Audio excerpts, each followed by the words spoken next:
Welcome back, everybody, to the Fantasy Bird. Today, we are back with another episode doing a fantasy basketball mock draft right before draft season starts. Some of you might have already gotten your drafts in, but fantasy basketball starting next week, so we want to get this mock draft in for everybody. We're going to take this a little fast pace. We're going to speed through it so you don't have to wait through an hour-long mock draft. Fast forward to some of the picks, but still touching on a lot of guys, letting you know how we feel about players and where we're ranking them. But let's hop right into our mock draft. We're going from pick 6, so we touch on guys in the beginning of the draft and end of the draft, right in the middle of the sweet spot. But let's start off with pick 6. All right, pretty standard start to the draft. We got Jokic, Giannis, Luka, Joel Embiid. I mean, if any of your fantasy basketball drafts do not start in these 4 guys going off the board right here, you're doing something wrong. These are clearly the top 4 players, and I think there's a clear separation between the top 3 and Jokic, Giannis, and Luka, and then Joel Embiid's in a tier of his own right above the next tier. But those top 3 guys need to be going every single time. You can mix them around however you want. Jokic probably always going to be the number 1 guy, but Luka and Giannis, I toss up for who's going number 2. Really up to you there. But once those 3 guys are off the board, then you take Joel Embiid, and then the draft really starts from there, especially in points leagues. My rankings, I do have LeBron right here where Team 5 did go. So LeBron's going to be my 5th pick. Looking at some of the guys on the board, I'm considering Jason Tatum, James Harden, and Kevin Durant. Really, the only 3 guys I'm truly considering here. LaMelo Ball, especially with his injury, no chance I'm taking him in the middle of the first round. Non-category league. He's a much better category league player. Ja Morant, I feel, is more of an end of the first, early second round player in points leagues. I don't want to be touching that. So it's really going to be up between Kevin Durant and Jason Tatum. I'm going to slightly favor Kevin Durant over Tatum. I think it's a toss-up here again. You can make your pick, but I like Kevin Durant. Nearly 30 points a game scoring, contributing a lot of rebounds and assists as he's been counted on to carry that Brooklyn Nets team from time to time. With James Harden departing at the end of the last season, we saw Kevin Durant take a huge step forward. Even with Kyrie Irving coming back, these guys were kind of taking turns running the offense, so I'm not really worried about that. There's an argument to go Tatum just because he's younger and still developing into a superstar, but we've seen Kevin Durant be a top 5 fantasy player when healthy. But yeah, there we go. Jason Tatum going off right after Kevin Durant. Karl-Anthony Towns at the end of the first round. I'm not a huge fan of it. We know his rebounding numbers are going to be coming down with Rudy Gobert playing the center position, so I'm not in love with him over guys like Trae Young, Ja Morant, and James Harden. Great value on James Harden in the beginning of the second round. I still think he's a top player in fantasy basketball. Definitely had a rough stretch at the end of last season, but that could be due to injuries and sorts, so I'm not completely fading James Harden. Not taking him in the top 5 picks like we were the last 4 or 5 years of fantasy, but still okay with him in the first round. Halliburton in the middle of the second round. I love Halliburton breakout potential, but this ADP is getting a little bit out of hand, in my opinion. For him to provide value where you're drafting him in the middle of the second round, he's got to become an all-pro type player. Yes, he can do that, but in his 3rd year, I'm not sure if I'm ready to say that, so a little questionable there. But here, some solid options on the board here. Devin Booker, Sabonis, Steph Curry, and Anthony Davis. I'm kind of avoiding the Phoenix Suns altogether just because all the chaos going on with that team in the offseason. Jay Crowder demanding a trade. Ayton not happy with his position.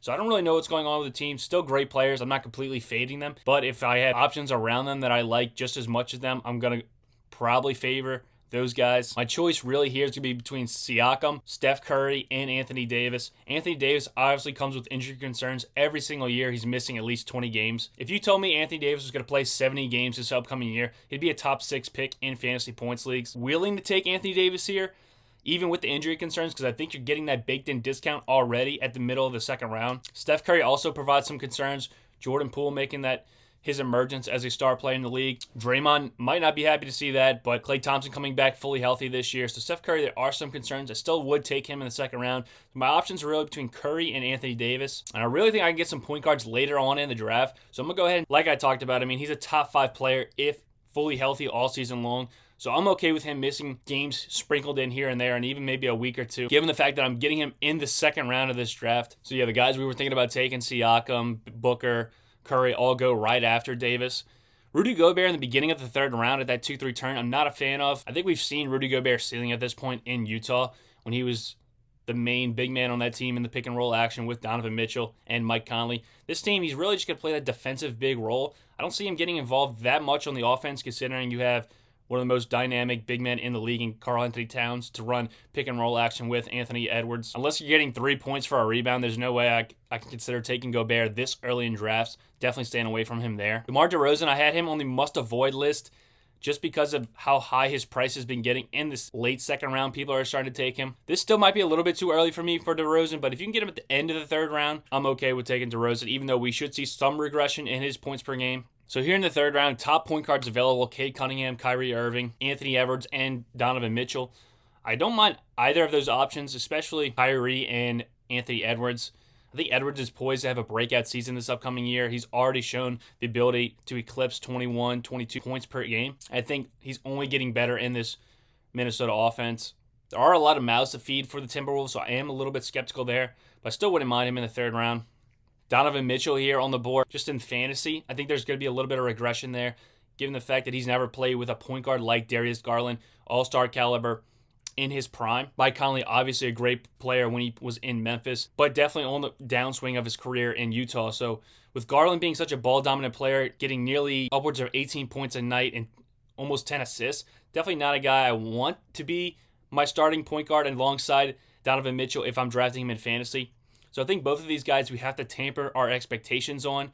With that being said, I'm going with Kyrie Irving. The vaccine mandate's gone. He should be able to play each and every game as long as he's healthy. There are some injury concerns again, but I'll still take Kyrie Irving as a dynamic point guard that we saw at the end of last season become a league winner down the stretch as you were getting him late in the drafts and in daily fantasy lineups. He was putting up some pretty solid numbers. I really like the values on some of these players. De'Aaron Fox in the fourth round, losing Tyrese Halliburton mid-season to the Indiana Pacers. Fox is primed to be the guy in Sacramento like he's been for the past couple of seasons, but Tyrese Halliburton's emergence really limited his upside in fantasy. So with him gone and Sabonis there, I really like Fox to be a great player in fantasy basketball this year. Great value there. Zion's a very polarizing player because when he plays, he's going to be a top 25 player in fantasy, but he's already injured in the preseason with an ankle injury. The team is downplaying it like he should be okay for the regular season, but still, just not a great sign after sitting out the entire year with injury, already having ankle problems in the preseason. So just know when you're taking Zion, there's a lot of risk, but there's also some pretty huge rewards. So just keep that in mind with drafting Zion. All right, we're up in the fourth round. Pretty good names available. 2 Cavaliers players like we talked about, Darius Garland, Evan Mobley. I think he's primed to have a very big season this upcoming year. Probably should be a faster pace in Cleveland. They actually had one of the lowest team paces last season. That's because they relied on that great defense they have with Jared Allen and Evan Mobley and a very good half-court point guard in Darius Garland. But now that you add Donovan Mitchell, the team should be a lot better on offense, which should trend to them picking up the pace, getting more offensive possessions, as they should be more confident on that end of the floor. So Evan Mobley, I really like this upcoming year. But there's some better options, I think, on the board right here. Jimmy Butler and Kawhi Leonard have my attention at the small forward position. We know small forward is kind of a hard position to get in fantasy basketball. Not very deep at the position like point guard and power forward center. But Kawhi Leonard I really like in daily lineups because he's gonna set out back-to-backs. He's going to have his rest days. So if you can set it your lineup each and every day in your league, he's definitely a much more attractive option as you can take him out when he sits as opposed to a weekly lineup where you're stuck with him sitting out back-to-backs and having load management days throughout the year. So for that reason, I'm going to lean towards Jimmy Butler here. A great player defensively, but also offensively in fantasy basketball. Jimmy Butler was actually playing point forward for this team a lot of the year. So I don't mind Jimmy Butler here in the fourth round. I'm going to go select the small forward for the Miami Heat. All right, so a couple things I want to note coming around this turn. Terry Rozier in the beginning of the fifth round. I think you have to be in love with what Rozier is going to bring this upcoming season. With LaMelo Ball being injured and probably missing a couple weeks to start the regular season, Terry Rozier should be in for some huge volume at the start of the season. So Terry Rozier in the fifth, you're going to get a lot of numbers out of him in the beginning of the year. Then you potentially trade him as a sell-high candidate in the middle of the season when LaMelo Ball comes back and reclaims that starting point guard role. Zach LaVine also, I think that's great value in the fifth. OG Anunoby and Jabari Smith, I'm not in love with those picks in the fifth round. I think there's a much better options on the board currently. I'm actually fading a lot of the guys on the board in this area. Chris Paul, like I talked about the Phoenix Suns, DeAndre Ayton. I don't want any part of the Suns if I can't get at a significant value in drafts. Jamal Murray, CJ McCollum, Brandon Ingram. Jamal Murray coming off that ACL injury, I don't know how he's going to react in the beginning of the year. They might work him in slowly. That's a lot of risk taking in the fifth round. That Pelicans team, there's so many guys to feed on that offense.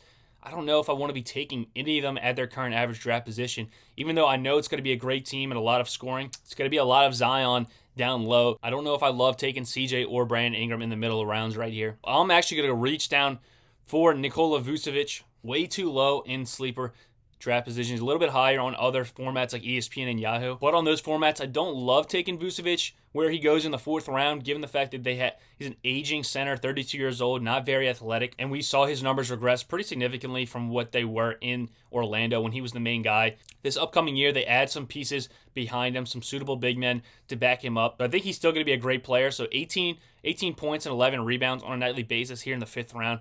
I'll take that every single time from Vucevic. That's what I'm kind of talking about. I mean, not players that I'm in love with at their draft position on most sites like ESPN and Yahoo, but if you can get them at values, I'll happily take Vucevic where I can get him in the 5th round. Here in the 6th round, you're starting to see a lot of those injured guys, Jamal Murray, Lonzo, and Chris Middleton. I'm personally trying to avoid all injured players coming into the season. I know injuries will find you during the regular season, so I'm not trying to find them prior to the season starting. So Lonzo Ball here, definitely would not consider taking him with the injuries he's got. Chris Middleton, Kawhi, and Jamal are different stories. We know they should be healthy as the season comes to a start, so I'm more willing to draft those kind of players coming off of injuries. But still, pretty significant injuries for Murray and Kawhi Leonard, so we want to keep that in mind and factoring that in here. But when you're getting to the 5th and 6th rounds, that's when I want to start taking players like Kawhi and Murray, where we know if they were healthy, they'd be 2 rounds ahead of this position. Here, I'm still looking at Brandon Ingram as a guy I'm not ready to take, given the fact that a lot of those Pelicans players are coming back healthy. CJ's traded last season, looking pretty solid,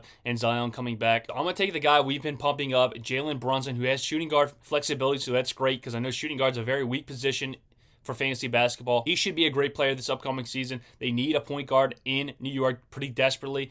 Currently having Julius Randle play point guard at the power forward position, not working out for them. Pretty handicapped by his left hand on the floor. So Brunson should do a lot of great things for that team. He had pretty solid numbers playing alongside Luka Doncic. I'm ready to see what he can do as the main point guard for a team. Brunson's going to be my pick here in the 6th round. A couple guys I really like going off the board here. Tyrese Maxey, a great player for the 76ers. Şengün could have some breakout potential in Houston, being that starting center without Christian Wood on the team. Really like what Şengün can do this upcoming season. A little risky because we haven't seen it over a long period of time, but he definitely had some spurts at the end of last year where he looked like a very dominant fantasy basketball player. Desmond Bane, not in love with the pick. He's a great player in real life on the court, a great shooting guard, can provide a lot on the court, but in fantasy, he doesn't really have those numbers to warrant this pick, with guys like Ja Morant and Jaren Jackson being the main focal points on that offense. I would have loved taking Josh Giddey here in the 7th round. Didn't end up falling to us. Top guys available to us: Michael Porter, Valanciunas, Ben Simmons, Keldon Johnson, Christian Wood. A lot of pretty solid players here. This is clearly a Ben Simmons pick here. If we knew that he was going to play the full season, Ben Simmons has done when healthy. He's a 2nd round pick just 2 years ago when fully healthy and playing. So we know what he's capable of doing. I just don't know what's going on with Ben Simmons. It's hard for this lineup construction just because I already have Kyrie Irving and Kevin Durant. So, I mean, I guess I wouldn't mind pairing Ben Simmons to this team. ESPN is currently projecting Simmons to average 15, 8, and 8 with a couple steals and a block. So I do love taking Simmons in this range, maybe even a little bit before that. If you're confident that he's going to play, which he should this upcoming season, he should be good to go. So if this were a real draft, I'd probably be taking Ben Simmons and pairing it with Kyrie and Kevin Durant. I don't love taking 3 guys on the same team in my starting lineup, but I probably would be going with Ben Simmons. But another guy I just want to point out that I really like here is Keldon Johnson, one of my favorite breakout players this upcoming year for that Spurs team. No more DeJounte Murray. Murray was basically averaging a triple-double for a majority of the season in San Antonio. A really dynamic all-around player. He gets traded to Atlanta, so there's so much volume and usage available on this Spurs team, and I think Keldon Johnson at the power forward position should look to get a lot of that work going his way. A very talented scorer and rebounder. He could do a lot more. His numbers could be on the rise pretty significantly, and I love taking him here in the 7th round. All right, after we go, we have Valanciunas, Christian Wood, Anthony Simons.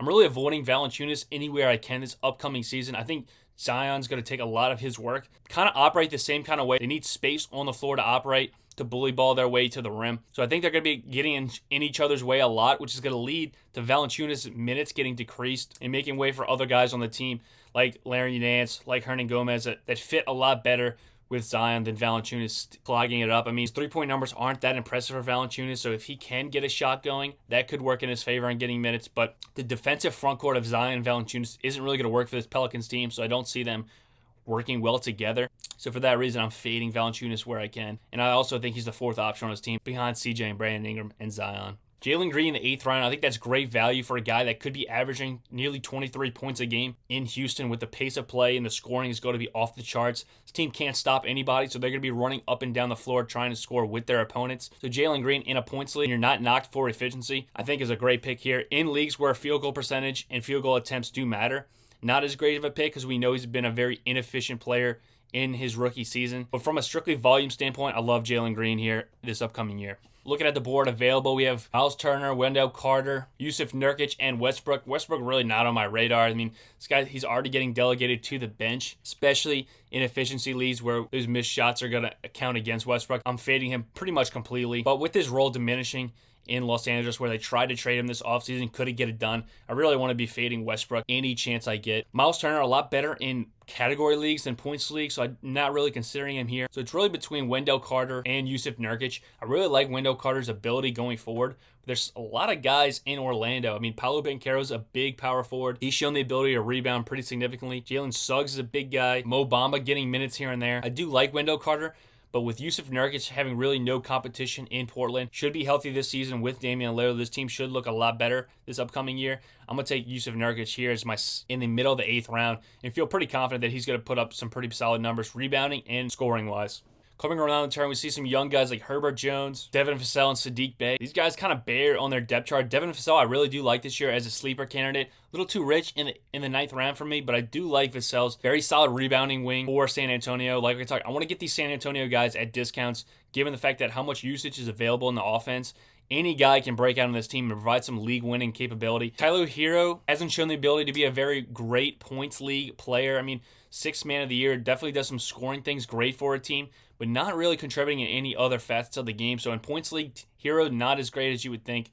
Looking at the top guy available, it's Kyle Kuzma. I really do like Kuzma. I mean, he kind of made himself a meme in today's NBA while he was on the Lakers. But when he was in Washington, he's actually put up some pretty good numbers for that team. Looked like he really did develop under LeBron. He kind of has that role in Washington where he's a facilitator, a scorer, and a rebounder. Definitely nowhere near LeBron's capability, which is why LeBron traded him. But he silently put up some pretty good numbers for the Wizards, and I really like Kuzma. So here in the 9th round, a guy that can give me 18 points, 7 rebounds, and sprinkle in some assists, I don't mind taking Kuzma, even though we're getting to the ugly part of the draft where some of these guys I just do not love taking on my teams at all. Keegan Murray actually here, one of my favorite rookie players this upcoming season. I think he's one of the most pro-ready rookies in this draft class, so I think he could have a pretty solid impact from day one. Tobias Harris is a guy I want to be fading at all costs. Once James Harden was traded to this Philly team, his points per game numbers dropped from 18 a game right around 14 points per game, the 4th option on his team behind Embiid, Maxey, Harden. This is going to be our last pick of the mock draft. We don't want to go too deep and waste your time, but looking at the guys available, Jalen Suggs, Gary Trent, Jeremy Grant, Malcolm Brogdon. A couple pretty intriguing guards here. I would really like Jalen Suggs on this team if they hadn't just drafted Paolo Banchero, who I think is going to be the rookie of the year. He was the first pick in the draft, but he is a dynamic scorer from Duke. I think he's going to be contributing at least 17 to 18 points a game, which could get in the way of Jalen Suggs. A very deep team, very young, talented team, which could get in the way of Jalen Suggs' numbers in fantasy. Still going to be a great player, but fantasy-wise, here I prefer some other options. Jeremy Grant, we've seen the past 3 years, pretty solid production. Earned at 18 points a game, 4 rebounds. So alongside Dame Lillard and a team that should be a lot better this season, I'm going to take Jeremy Grant here to close out our draft. So we're going to end the mock draft there. We went all 10 rounds, and you can look at our team. Let me know what you think of our team, what values we think we got, whatever else you have to say about our mock draft. But we started Kevin Durant, Anthony Davis, Kyrie Irving, Jimmy Butler, Nikola Vucevic, Jalen Brunson, Keldon Johnson, Yusuf Nurkic, Kyle Kuzma, and ended it in Jeremy Grant with a 10th round pick. Let me know what you guys think. Let me know if you want to see more fantasy basketball. But we thank you guys for watching. We'll see you guys next week with another episode of the Fantasy Birds.